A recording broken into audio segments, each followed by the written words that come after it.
Before we decided to adopt, we were called by the Creek Nation, and they had three young kids who were needing a foster placement, and the place they were in just wasn't working out.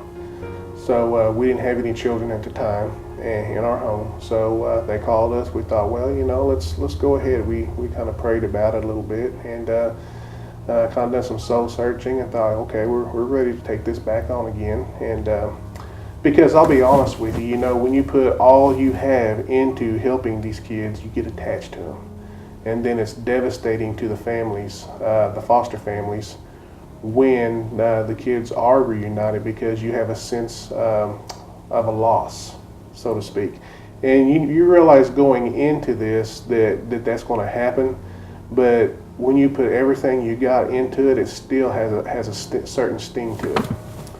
So we decided, we're going to go ahead and we're going to do this again, because it's something that's needed. And we took in, three sibling children, and we started the fostering process.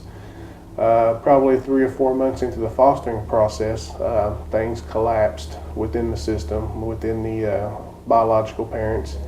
And at that time, that's when they had come up for adoption, probably about 6 months into the fostering.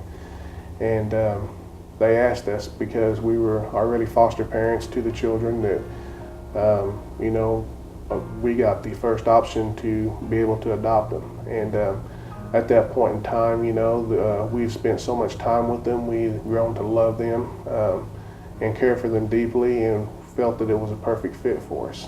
We believe that God puts us in places and in situations that we're not going to be given more than we can handle, but through His help, that we can make it through that. Just to have also it is pretty stressful. There's going to be times you're going to have to make time for yourself too. Especially if you're a couple, you need to still have mom and daddy time. Go out on dates, whatnot. If you're a single parent, make time for yourself. Do something you want to do, where you can take a break from things. And what that does is it enriches the experience, because it gives you time to miss one another. And when you come back together, you have that longing and that missing of that companionship, and it makes the experience so much richer. We, as native Creek people, have I wouldn't want to call it, maybe an obligation to kind of step up and take care of our own, and to try to create the best possible outcome for our kids. Because if you think about it, they're our future.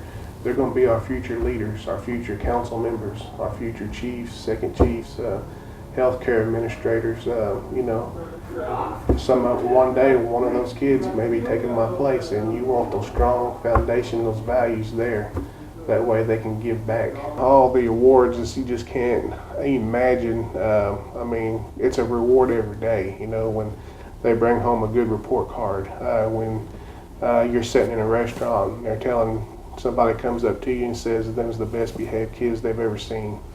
That's rewarding. When you got them enrolled in Little League baseball or Pee Wee football, and they're making a touchdown, and that's just the pride of knowing that you had a hand in that, and that something that you've done, that you contributed back, is going to make a difference in this world. Not only in the lives of your kids, but in the lives that they will lead down the road. That intergenerational cycles of abuse and addiction, that if you can break that chain, and because one day they're going to grow up and they're going to have kids of their own, and they're going to have spouses, and if we can turn that negative into a positive and change the future for many down the road, then it's just an overwhelming feeling of happiness, of knowing that your purpose is being fulfilled.